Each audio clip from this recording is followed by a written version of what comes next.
very first NBC Charlotte Sports Podcast. I'm Nick Carboni, sports anchor here at WCNC. Our goal every week is going to be to bring you insightful commentary from insiders and athletes who play for and care about the teams you root for here in Charlotte and the Carolinas. Normally, our sports reporter Kelsey Riggs will be on here as well, but she's busy actually out there doing her job, covering sports, while I spend my time hunkered down in our very tiny podcast studio, getting episode 1 off the ground.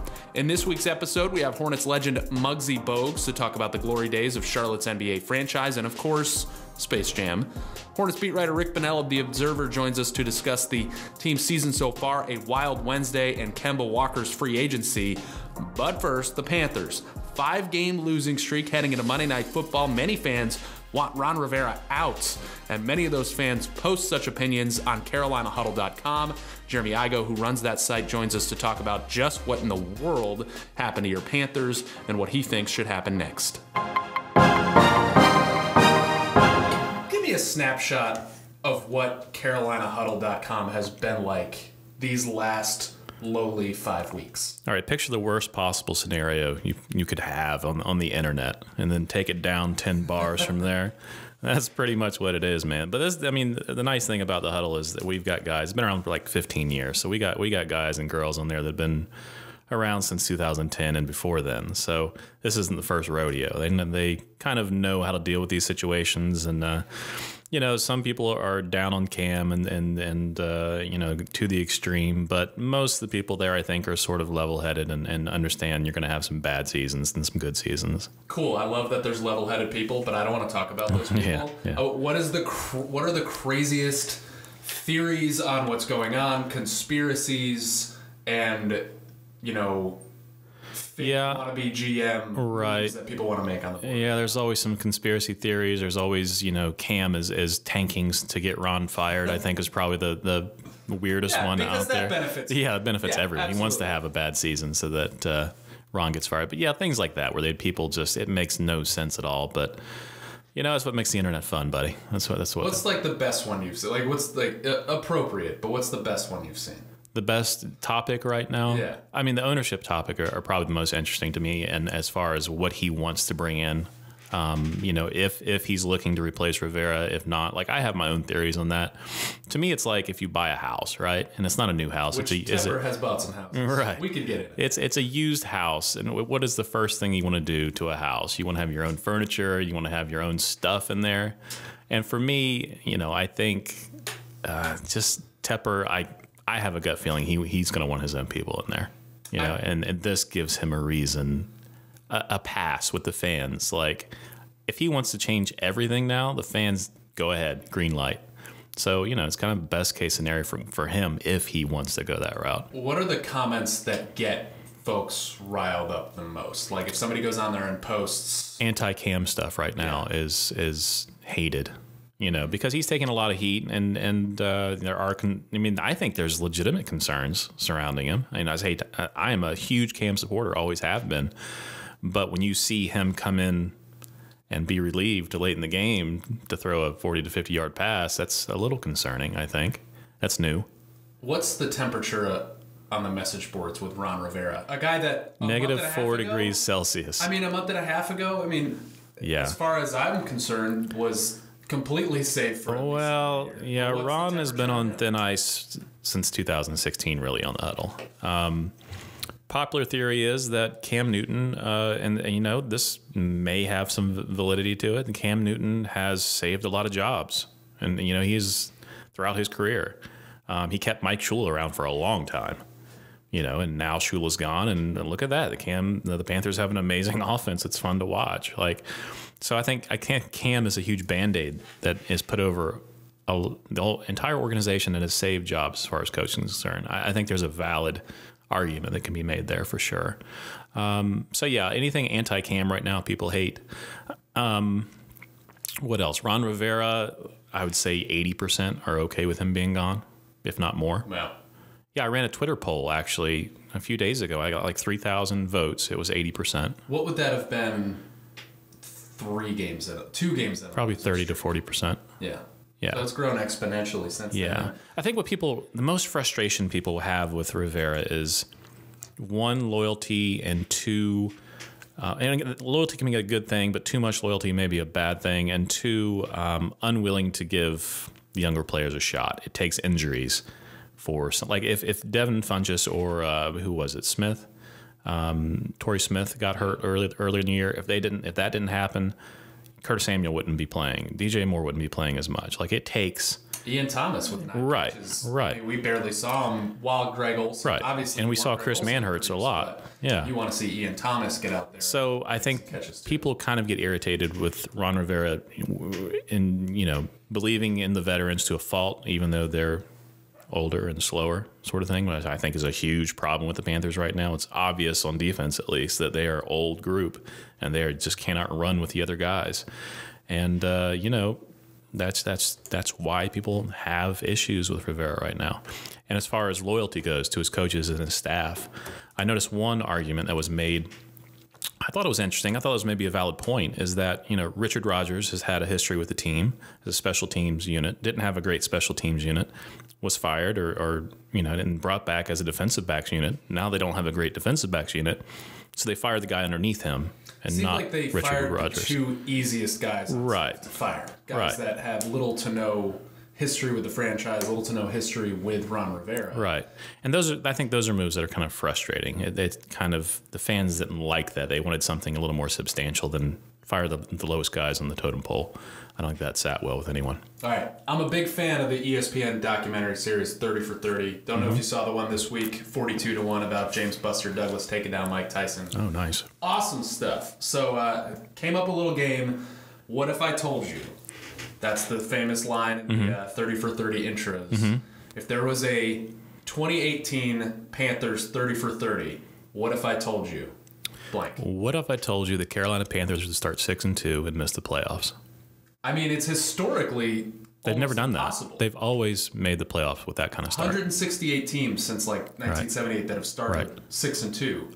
Or what if I told you 4 of them have made the playoffs? Right. And what if I told you Cam Newton would have a stellar year and the Panthers would lose? Yeah, and they'd still lose. Yeah. It's incredible. What if I told you Devin Funchess would be the number 1 receiver and 3 weeks later be the number 4 receiver? I'd believe it. Yeah. Just saying. Yeah. I mean, yeah, I'd actually be kind of relieved. But, Devin, I like Devin Funchess. I think he's a good guy. He's an interesting guy. I just don't know that he's ever really realized how big he is. For me, he never plays to his size. He never has quite caught on that he can push guys around out there if he needs to. And he tends to get pushed around more than doing the pushing himself. So that's my biggest qualm with him. If he just had a little bit of that Steve Smith chip on his shoulder, I think he'd dominate. But he seems to sort of back down against the more aggressive defensive backs a little too easily. Here's a good one from Jack on Twitter. What if I told you 97% of the snaps wasn't enough? I mean, hear that not just Cam, but Christian McCaffrey has been incredible.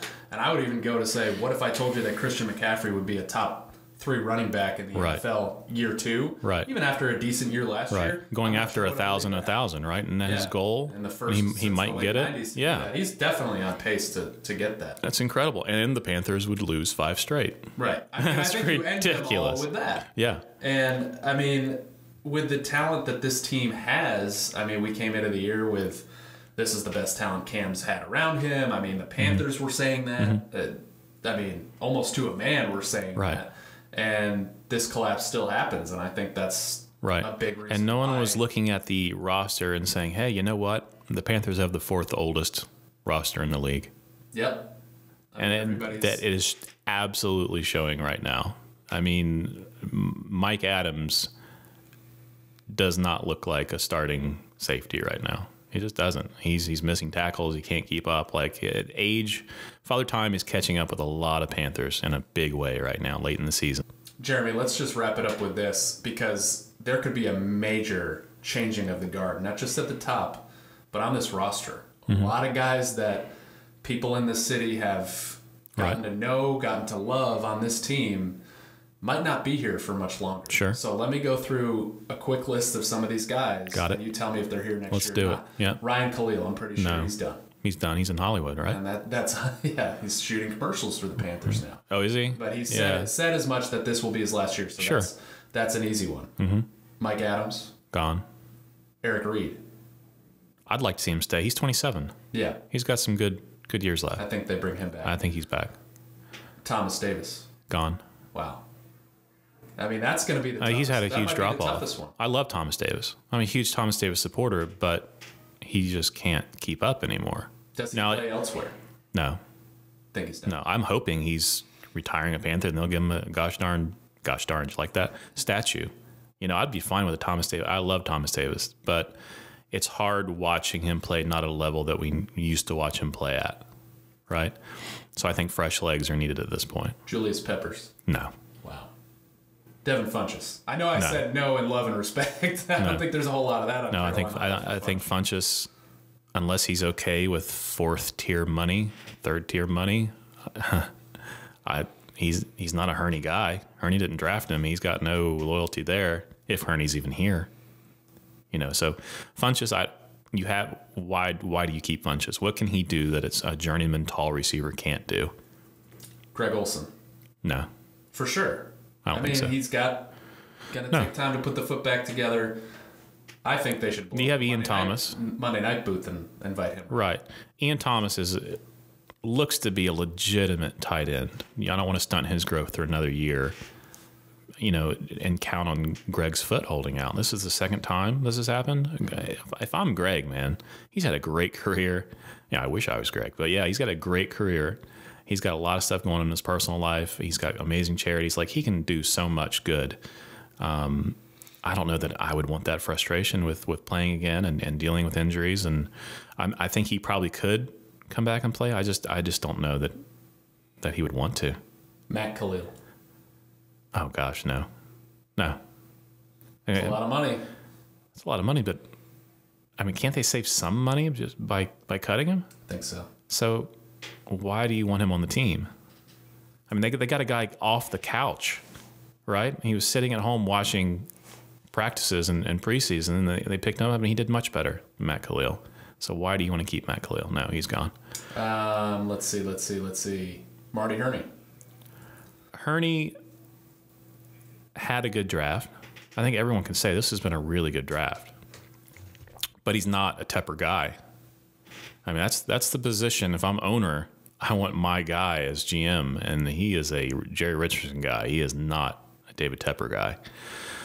Keep the scouts. That's most of the draft right there, the scouting units. And I think Hurney's gone. I think Tepper, he's a businessman, right? He's a hedge fund guy. I don't see many sentimentality moves coming from him. I think Hurney's probably gone. This next one may depend on the last one, but assuming Ron Rivera is not gone, and we'll get to that, Norv Turner. Oh gosh, I hope he stays. I would that'd be terrible if he left. Cam doesn't need that, right? To go from three, that would be his third offense coordinator in as many years. No, I keep Norv Turner at all costs. Even if there's a new defensive-minded head coach, keep Norv if you can. If not, someone who has worked under Norv, maybe keep the offense intact. I love this offense. It's fun to watch. It's dynamic. It's young. There's a lot of misdirection. It takes all the strengths that we've always wanted to see happen, and it really uses it to its full potential. But I hope Norv sticks around, man. I like him a lot. Big one, Ron Rivera. As it stands right now, half game out of the playoffs. Yeah, he's gone. Football game. He's gone. I think he's gone. I like Ron Rivera. One thing I noticed in his press conferences lately is how much blame he's putting on the players. And then John Fox did the same thing in 2010, just before getting the axe. I think that's when coaches have not much else to say. And, and you see the younger coaches sort of taking ownership of ish. Yeah, McVay taking ownership, saying, yeah, my fault. I need to get these guys prepared more. And you contrast that with the more seasoned veteran coaches saying, yeah, these guys aren't playing. You can go back and check the articles from 2010. It's John Fox was doing the same thing. He was, of course, he was in a different situation. They had really huge gaps in their personnel, and that's what he was talking about. But still, he was blaming players for what the product was on the field. And I never think that's a good idea for a coach. I always think you take the onus on yourself and say, yeah, I got to do a better job. Okay. You take great photos. I do. So give me this. Yeah. They lose against the Saints. We know it's over. They shut down Cam. We know Ron's going to be gone, even if it hasn't happened yet. Right. They're home against Atlanta that next week, their last home game. Yeah. You're on the field. At the end of the game, you got to get a shot of one guy that we just said is not going to be here next year. One of those legends, Thomas, Julius, Ron, going into the tunnel, waving to the crowd one last time. Who's it going to be? It's got to be Thomas, right? TD. If I'm have to choose one person to take a photo of that possibly is their last time exiting, it's got to be Thomas Davis. He's meant more to this franchise than anyone else you just listed. You can find Jeremy on Twitter at Carolina Huddle and also carolinahuddle.com. He does great work. He posts stories daily with a lot of insight and commentary, and he also takes amazing pictures at the game. Those are worth it for the site visit alone. Next up, Rick Bonnell of the Charlotte Observer. He's been covering pro hoops in this town since the Hornets came to this town in 1988. Of course, we'll get into Kemba's free agency, potential, and actually very likely trades.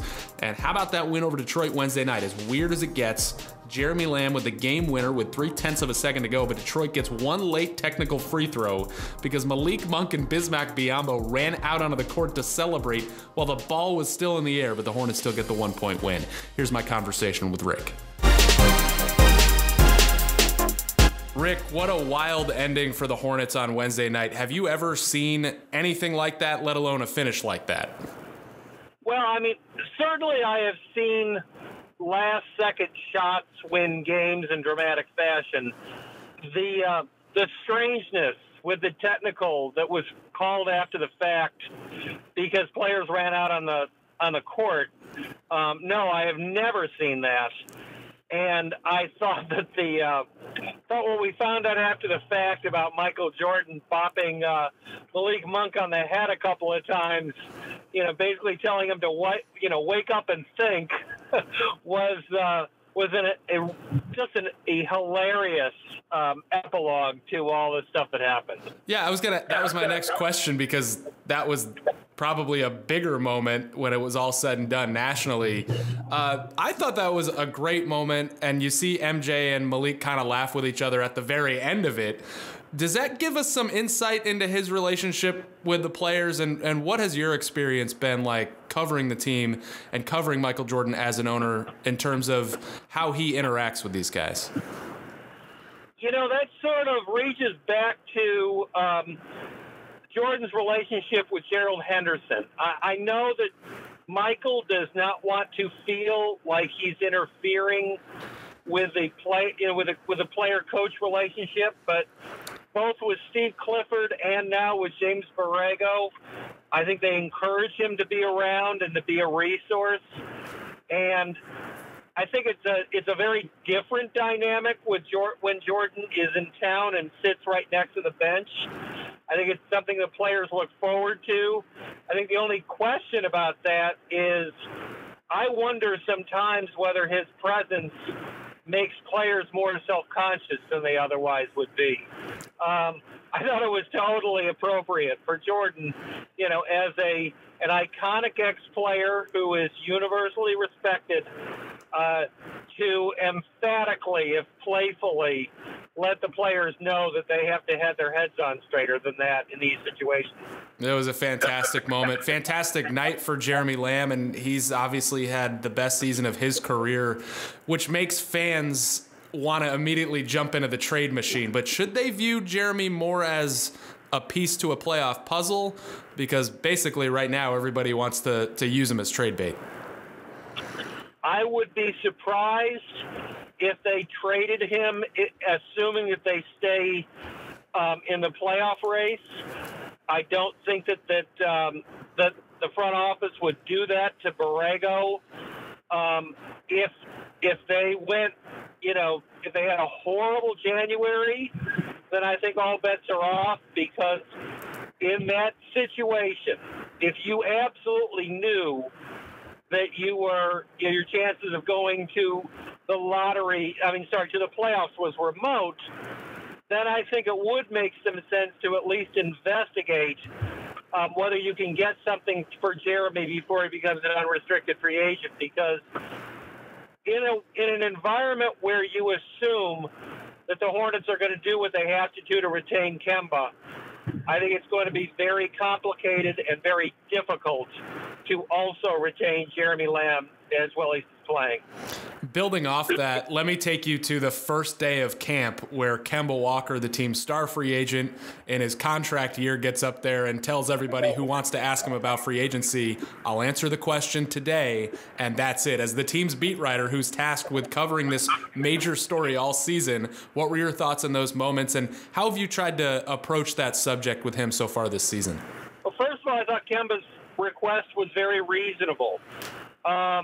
I don't think this should have to hang over his head. And quite frankly, Nick, I don't think that was directed nearly as much as Charlotte media as it was to be preemptive toward him not having to deal with this every single time that he went to a new town, particularly a New York City that is full of tabloid journalists who would have hounded him, I believe. He got asked the question once after the game Sunday night in New York. He was very polite, but he was very firm in saying that is not on my agenda right now and cutting off the line of questioning. Without trying to predict what will happen, when Kemba signed his current deal, and I wasn't here, you were, so correct me if I'm wrong, he basically told his agent, I believe I've read your writing on it, to get it done. Do you expect this to go as simply, as swiftly, or will Hornets fans be biting their nails as a lot of suitors line up for Kemba?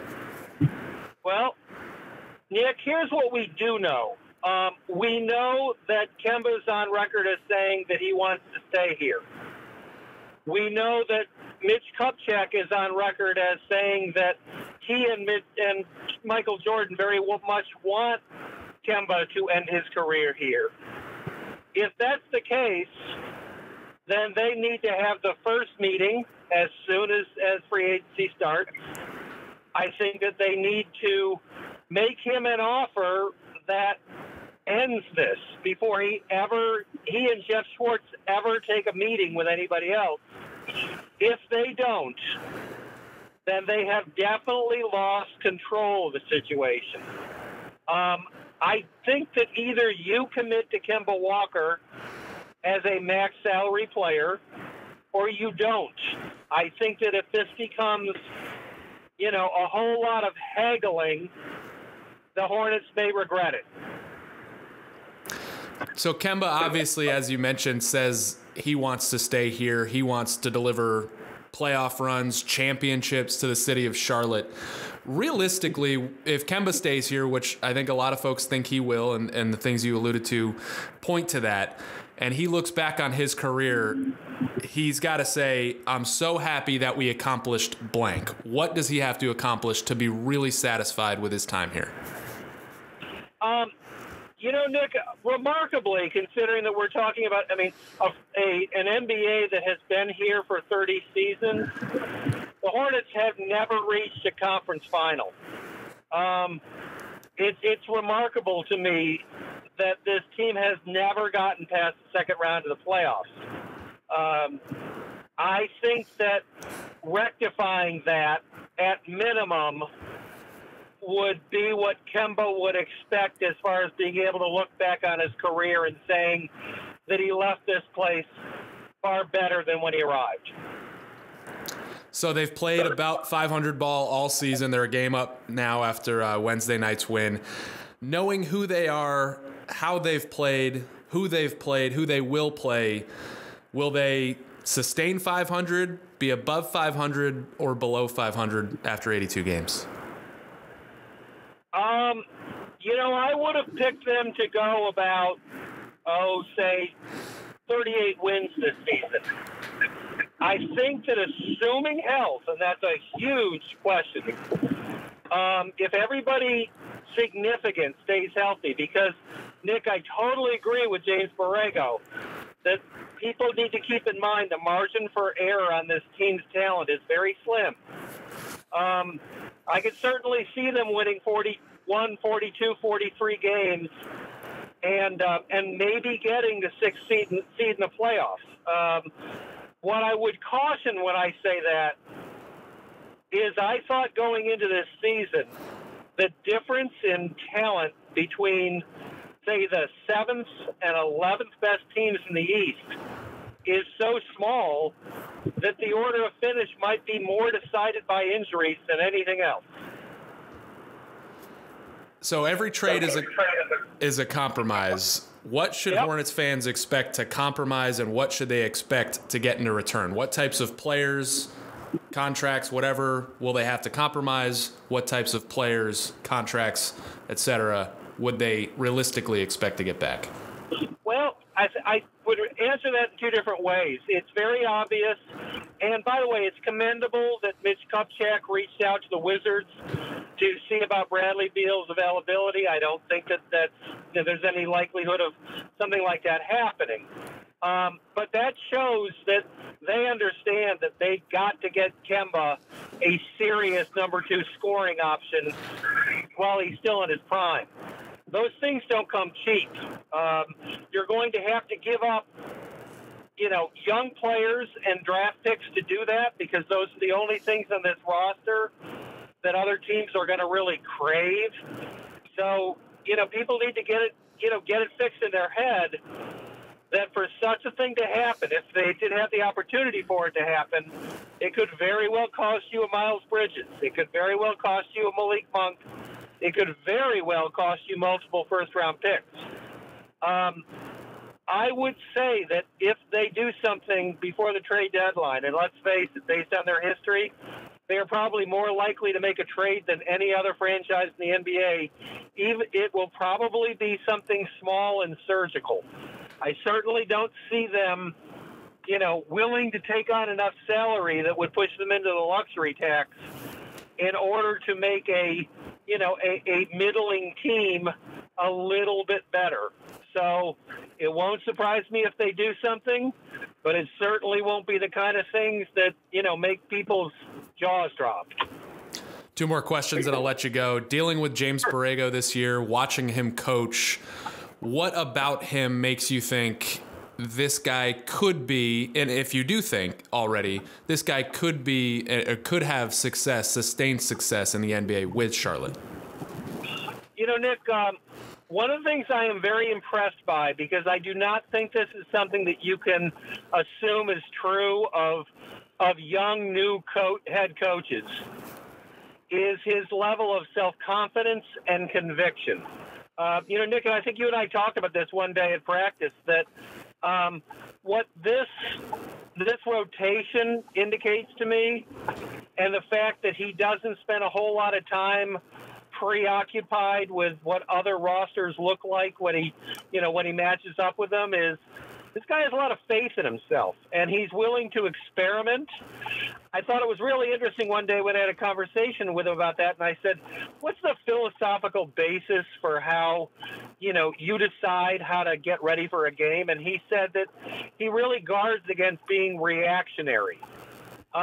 When you think about it, I think that it's only reasonable, when you're 40 years old and you're an NBA head coach, for the first time on more than an interim basis, if you were a little bit conservative, if you were a little bit reactionary, if you were, a little bit derivative to whatever your mentors, used to do, I think that would be understandable. But that is not the guy who he is. I really respect that he's going to do it his way. And, that demonstrates to me somebody who is self-confident and intellectual and daring. Muggsy Bogues is making the rounds this week as they prepare to honor him before Friday night's game against the Knicks. I hate to put you on the spot, but I'm sure you've got plenty. Give me your best or favorite Muggsy Bogues story as a player, as you covered him. Alan Bristow used to, one day we asked Alan what Muggsy's importance was to those teams with Larry and Zoe. And Alan made 2 observations that I think very much describe, I hate the word unique the way it's vastly overused, but Muggsy is unique. 2 things that Alan said. He said that there would be another Larry Bird before there was another Muggsy Bogues. And it was absolutely right, because Dirk Nowitzki exists, and nobody else in the NBA has ever been an effective NBA player that, at 5'3". And the other thing he said that was very interesting about Muggsy's place in those early Hornets playoff teams, he said that Alonzo Mourning and Larry Johnson literally feed from Muggsy's palm. Those two, great NBA players, one of them who has, went on to be a Hall of Famer, thought that their offensive success was very directly tied to Muggsy's ability to get them the ball in the right place in the right time in a way that really says an awful lot about what a great connector he was before the term connector was commonplace in the NBA. Great stuff from Rick as always. You can find his work on the Charlotte Observer's website, and he's on Twitter at Rick_Bonnell. That's Bonnell. All right, I got to live a childhood dream this week and interview NBA legend Muggsy Bogues, who played for the Hornets from the inaugural season in '88 all the way through the late '90s, some of the most fun and successful years in franchise history. We talked about the glory days in the old Coliseum, what it's like to have a bobblehead of yourself, as they'll get yet another one Friday night. And we talked a little bit about a certain movie and a funny story about how a haircut postponed production of said movie. And these days, Muggsy is the Hornets are Muggsy, but he got picked in the expansion draft in 1988 after his hometown Washington Bullets decided not to protect him in that draft. And he wasn't too happy about it. Here's that story and more with Muggsy Bogues. Is it weird to have a bobblehead of yourself? Do you keep them around the house?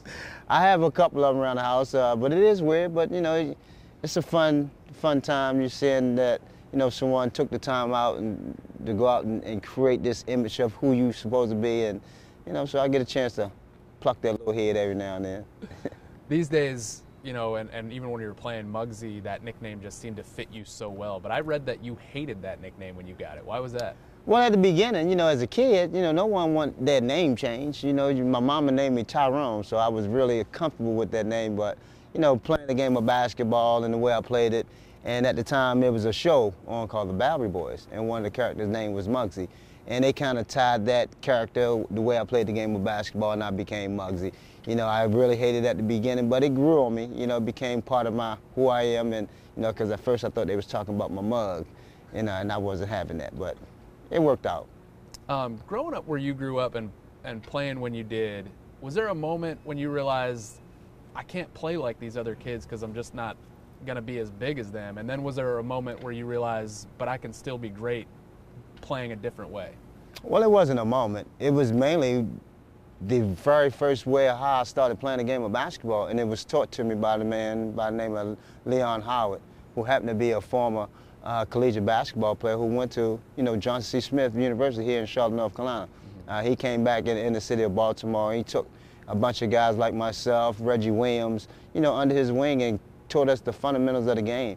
And by me being small and him being a small stature, he gave me that information, how to kind of hover around the basketball, because the ball is spent more times on the floor than in the air, how to guard my man and how to shoot the ball over a broomstick, taller guys. So having that understanding of the game early on and what the point guard responsibility was really helped me out going forward. In 1988, you just finished your rookie season, I believe, in Washington, basically your hometown. Pretty good year considering, and then you realize, how did you find out that there was an expansion draft and your team wasn't going to keep you safe? Well, I'm thankful for the Washington Bullets at the time when they drafted me, and it was a moment, a historic moment. The weight of the world felt like it was lifted off my shoulders. I felt like I was playing right in my backyard, but things didn't kind of work out to the throughout my entire career there. They wanted to go in a different direction. When I ended the season that year, when we lost to the Detroit Pistons, they wanted to have an exit meeting. I met with Coach Wes Unseld at the time because they had made a coaching change, and he basically told me that they was gonna, center everything around me. They wanted a more up-tempo type of style. But once I got home, about an hour later, I got a phone call from my agent, and David Falk at the time, and had the same agent as Michael Jordan. Told me that it's a possibility that I may be going to the Charlotte Hornets, who happen to be a new expansion team. And I'm like, Charlotte Hornets? I never heard of that. It was a Spanish team that was coming in the lead, and but I was telling them I just left Coach Wes Unseld, and they said how they was kind of centering everything around me. But he kind of gave me a little more information based on what the NBA is all about. So I no longer, take anything face value anymore. Did you have any reservations about going from a coach that wanted to center things around you and your speed and your style in your hometown, basically, to a brand new team that may be looking at a few tough years to start? Well, at the beginning, I was kind of upset. I was angry a little bit. I felt like, I thought they invested in a high pick of myself and thought they was investing in me. But, playing in Carolina, in my collegiate leagues and playing for Wake Forest, I knew a little bit about Charlotte. Visiting the town, playing UNC Charlotte at times at the Bojangles Arena over there in Independence. So I knew a little bit about the city, not knowing how they will be well accepted of an NBA team, because I know it's a collegiate type of town with Carolina, Wake Forest, and NC State being the big four of Carolina always been mentioned. So I didn't know how they will adjust to the NBA, but boy, was I in for a wake-up call, because them 24,000 screaming fans really showed what NBA was all about here in the city of Charlotte. And that's what made it very special, knowing that they was able to adapt. And we all grew together. I mean, we grew as a franchise as well as a community, as an organization, in terms of how to learn how to play in the NBA. In terms of that growth, was there a moment where you realized we've really got something here on the floor, on the court, a team that can advance in the playoffs? Well, yeah, each year we start to get good players. We start to select and draft great players. We had J.R. Reed, we started getting the Kendall Gills, we had Rex Chapman at the first year. So we were starting to get a lot of good players and just trying to buy our time. We had a mixture with veterans, Kelly Shapuka, Kirk Ramers, and Earl Curtin, Ricky Green, those guys. So we were just trying to see how this all fit out. We had the late Dick Harder, who was more or less a defensive-minded, old-school type of coach. He didn't kind of believe in the smaller point guards at the time, so, I had to win him over more so in terms of showcasing my talent. But once he, exited and we got Gene Little, that's when everything started to blossom. And I realized that this is something special here in Charlotte. I think I could be here for a long period of time. Dell and I felt the same way. We started to acquire great players, and Alonzo Mourning and Larry Johnson. Then all of a sudden, that year we was able to put the franchise on another platform by making it to the playoff and then exceeding, in that first round by beating Boston. Conversely, were there days early on where you're just thinking, man, we are really new at this. we got a long way to go. What were some examples of just we got to get better, we got to grow? Well, knowing the NBA, coming from Washington, having a year under my belt, knowing how talented that league was, and knowing that, we was a bunch of guys that were just thrown together, it was going to be a difficult challenge. We only won 20 games that year, the first year, and but the fans really set the tone. The very first game, losing to Cleveland Cavaliers by 40 points and having the entire, stands and audience and the ladies in in gowns, the gentlemen in tuxedos. But at the end of the game, they really stood up and gave us a standing ovation, just appreciating, what we mean to the city. And from that moment, we felt like this was something special. And then at the end of the season, we had a parade, 300,000 people down there supporting us when we only won 20 games. So we knew that this was something special, a special place. We just needed to acquire better players in order to compete with the way the league was. A fast player, blazing fast, and one that specialized in turning the ball over from the other team. Did you feed off the crowd that you guys had in the Coliseum, and did they feed off of you in the way you played? I think it was a combination of both. I mean, I woke up every morning, loved to come and play in that hive. 24 screaming thousand fans, night in and night out. It was just that atmosphere, the culture, that allowed you to go out there and perform at your highest, at your best. And they was our best six man ever. I mean, for them to support us the way we were when we first came in, on through all the way out those 9 years that I was here, was unbelievable. And it was reciprocated, from each and every one of us. So we understood how important they were, and they understood how important we were to the city, and it really was like a match made in heaven. You had those moments where you realize it's going really well for you guys on the court, in the community. When did it jump out to you that this Charlotte Hornets thing, this logo, this brand, your style, was kind of reaching kids in all four corners of the U.S.? Well, believe it or not, the very first year when they came out, when Alexander Julian, created those pinstripes, and had the pleats in your uniforms, you know, it was different from any other uniform you've seen in the league. So it really set that tone. And with that purple and teal really kind of resonated not only throughout Charlotte, but nationwide. I mean, I visit all sorts of countries, still see kids wearing a starter jacket, a Hornet starter jacket. I was over in Tokyo and saw a guy with a starter jacket. And it was amazing. It blew my mind knowing that that logo still resonates to a lot of fans, even after 30 years. So it was special. It was special having that type of uniform, and a man of his stature create such a beautiful, you know, piece of equipment for us. You know, the Charlotte Hornets was the first to have it. Be honest, did you like it when you first saw it? It was different. It was, and I liked it because, again, I was into fashion, you know, and fashion was something that we always kind of, you know, gravitate towards, and knowing that we was different amongst everybody else, that's what made it so unique for me. All right, I got to bring up like an urban legend that I keep reading on the internet, that you dunked in a pregame warm-up or a practice. Is that true? Of course, I dunked. I was able to dunk the basketball. I never dunked in the game. And, you know, back then, you know, social media wasn't big. People didn't have a lot of cameras to be, you know, it was always photo memory, you know, photographic memory in my head, as well as the people that saw and watched. But I had a 44-inch vertical. I can get off my feet. Being your size, did you feel your whole career that you had to prove yourself to these guys, or did you feel the respect come pretty early when they were able to see what you could do? Well, I gained my respect based on the way I played and when I played against them. You know, I never looked at myself at my size. I always looked, you know, at the game itself. You know, I just happened to be small playing it. And I knew what I was bringing to the table. I knew where my strengths and weaknesses lies, and I'm more or less focused on that. In terms of proving myself, you know, it came within playing. You know, showing people that, you know, anybody had the ability to play the game of basketball, tall or small, is a game for all. So I always had that type of understanding of it, and went out there and played it. The inquisitive minds always wanted to know, you know, a guy that size out there playing with so-called the bigger guys, but that wasn't for me to say. I'm sure you've never been asked about this before. You probably know what's coming. How did you end up in Space Jam? Was this something that Michael had talked to you guys about before, that he was thinking about doing? No, we all had the same agent. You know, Okay. David Falk, we all had the same agent.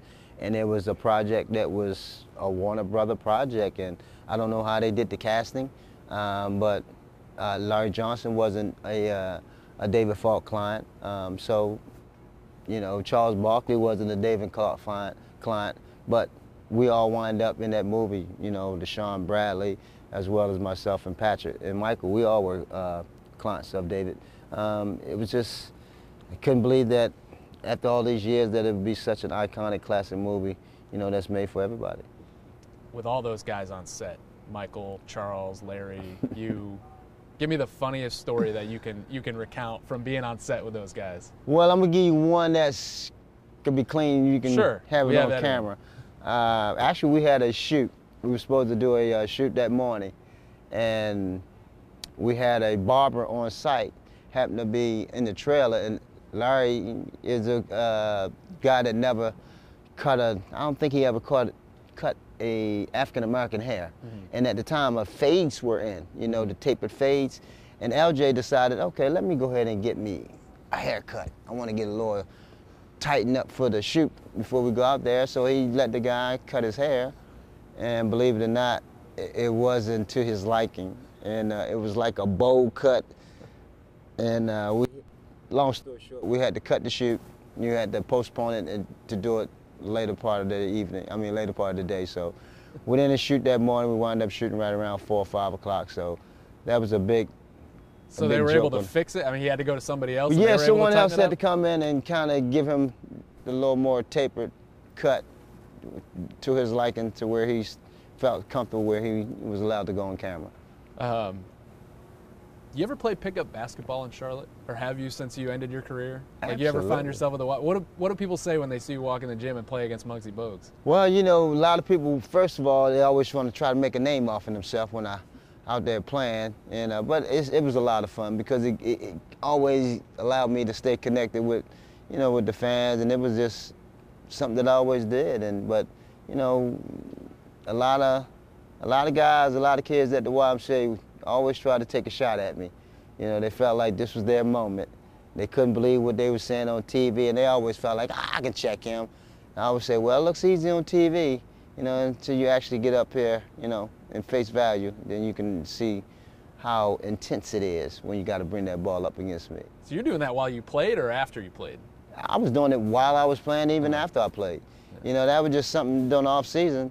I always went down to the dot wire, to the Siskey wire, now it's the brace wire. You know, that was just part of my routine in terms of keeping in shape. You know, I always took off a month after the season, but I always kind of get out there and play basketball because that's the only way you're going to get in shape. We'll wrap it up here. I'm willing to bet that you get recognized by a lot of people my age and older, but do you get recognized by kids who you're like, you weren't even alive when I played? What is that like? It's amazing, and it all stems from Space Jam. And knowing that the kids are 6 years old, 5 years old, 4 years old, and their parents have told them about me, and them come up and ask me, you know, do I still have my powers? You know, that's some of the funniest thing that, you know, that you can ever hear. And I always tell them, yeah, I do have my powers. Then you see me touch the ball, and I got my powers back. But, you know, that's fun, man. It just keeps you relevant. It keeps you in that era, you know, and I'm just happy, you know, that kids appreciate and recognize who I am. Such a thrill to interview Muggsy, especially as someone who had that Hornets starter jacket back in the 90s. Special thanks to him, to Rick Bonnell, and to Jeremy Igo, and to you for listening to the very first NBC Charlotte Sports Podcast. We'll try and have one every week for you. Have a great weekend.